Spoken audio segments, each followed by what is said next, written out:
Take a journey with us back nearly 200 years ago in our nation's history to when chattel slavery was still a legal institution in several states. Tensions were rising across Maryland. It was neighbor against neighbor. War was inevitable. Other Voices of Freedom, housed within a 600-square-foot gallery space, made its official debut at the Havre de Grace Maritime Museum in the beginning of 2021. This interactive exhibit poignantly tells the story of the Underground Railroad as it existed in the greater Havre de Grace area. The individuals whose narratives are featured in this exhibit each played a different part in this saga, from those brave souls who fled with only the clothes on their backs, to the ruthless bounty hunters who pursued them, to those who assisted in the escape. Abolitionist societies, Black freemen, and the Quakers in this region all joined forces to help the thousands of enslaved men, women, and children get out of Maryland and into the free Commonwealth of Pennsylvania, and in some cases to destinations further up north. Though their network extended up and down the Susquehanna River and other big tributaries, many key players operated under strict anonymity and were unknown to one another by name. Yet their stories are all intertwined and are communicated in rich detail with accompanying artwork. These works of art were created by 4 African-American artists in the Philadelphia area. Each individual piece is unique and compelling in its own right, and along with the artifacts displayed, set the tone for the exhibit and help to convey its subject matter.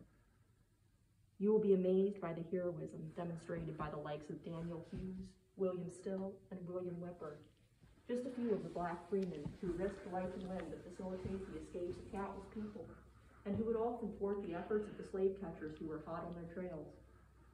You will be astonished to learn about the lengths some of these men and women went to in order to simply be free. Henry Brown stowed away in a shipping crate drilled with only a few holes for oxygen. William and Ellen Craft cleverly disguised themselves. Frederick Douglass had forged papers. All those discussed in the exhibit passed through Havre de Grace by train or by ferry. But sometimes there was no railroad bridge or river crossing, and other strategies had to be devised.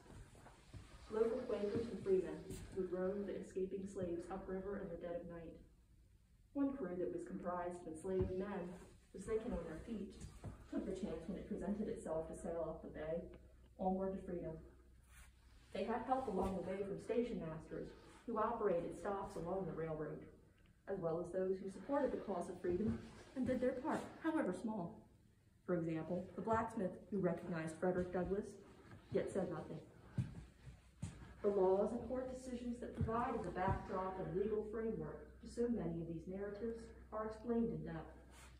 The impact these laws had on the Underground Railroad's operations was in many cases significant. Learning about these legalities is crucial to understanding why there is ultimately no choice but civil war.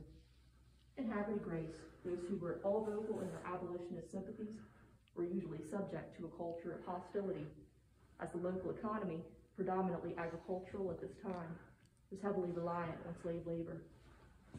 Brawls erupted on the streets, conflicts escalated to the point of mob violence, and the merest association with the abolitionist cause could lead to one being targeted. This turbulent chapter in history had great implications for the future of the nation. Our project team exhaustively researched the history of this local section of the Underground Railroad and sought to bring it to life in a whole new way. The video map provides visitors with a bird's-eye visual overview of the various locations mentioned in the exhibit.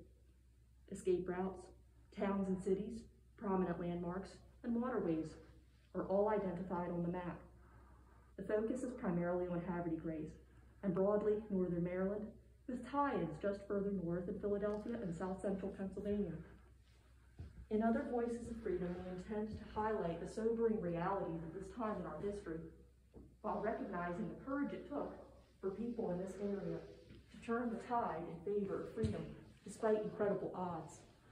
We honor them and seek to preserve their legacies through this exhibit.